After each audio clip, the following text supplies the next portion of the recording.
لا إله إلا الله محمد رسول الله لا إله إلا الله محمد رسول الله. السلام علیکم ورحمۃ اللہ وبرکاتہ. نحمده ونصلی علی رسولہ الکریم، اما بعد. تعریف یا خوشامد. دوسروں کی تعریف دراصل اس بات کا اعلان ہے کہ وہ آپ سے بعض باتوں میں ملتا جلتا ہے. یعنی انسان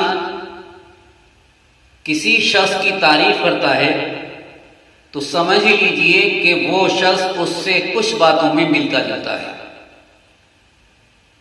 کسی کی خوبیوں کی تعریف کرنے میں اپنا وقت برباد مت کرو، بلکہ اس کی خوبیوں کو اپنانے کی کوشش کرو. ایک احمق ہی دوسرے احمق کی تعریف کرتا ہے. چاپلوسی کرنا بہت سے لوگ جانتے ہیں، لیکن تعریف کرنا کسی کسی کو آتا ہے. ہم تعریف امید اور محبت کے سہارے جیتے ہیں.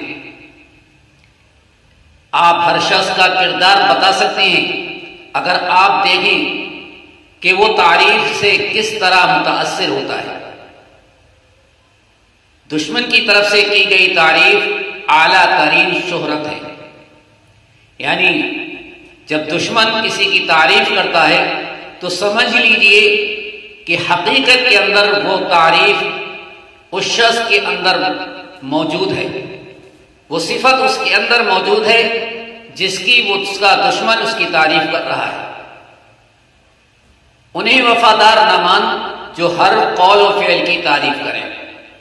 یعنی انسان اچھی بات کہے یا بری بات کہے، ہر بات کی اگر کوئی شخص تعریف کرنے لگے تو ایسے شخص کو وفادار نہیں ماننا چاہیے، بلکہ انہیں وفادار جان جو تمہاری خامیوں کو تمہارے سامنے بیان کرے. اس میں یہ بھی نہیں کہ اگر کسی کے اندر کوئی خامی ہے تو اس خامی کو دوسروں کے سامنے بیان کرتا پھرے، بلکہ خیر خواہی، بھلائی اور وفاداری اسی کے اندر ہے کہ اس خامی کو اسی شخص کے سامنے بیان کرے جس کے اندر وہ خامی پائی جا رہی ہے. جو شخص ایسی کوئی اچھی بات تمہاری طرف منسوب کرے جو تمہارے اندر نہیں ہے، یعنی خواہ میں کسی کی تعریف کے پل باندھنا کہ فلاں شخص ایسا ہے، اس کے اندر یہ صفات ہے، اس کے اندر یہ صفات ہے، تو ایسی تعریف سے خبردار رہنا چاہیے کہ وہ ایسی بری بات ہی تمہاری طرف منسوب ضرور کرے گا جو تمہارے اندر نہیں ہوگی.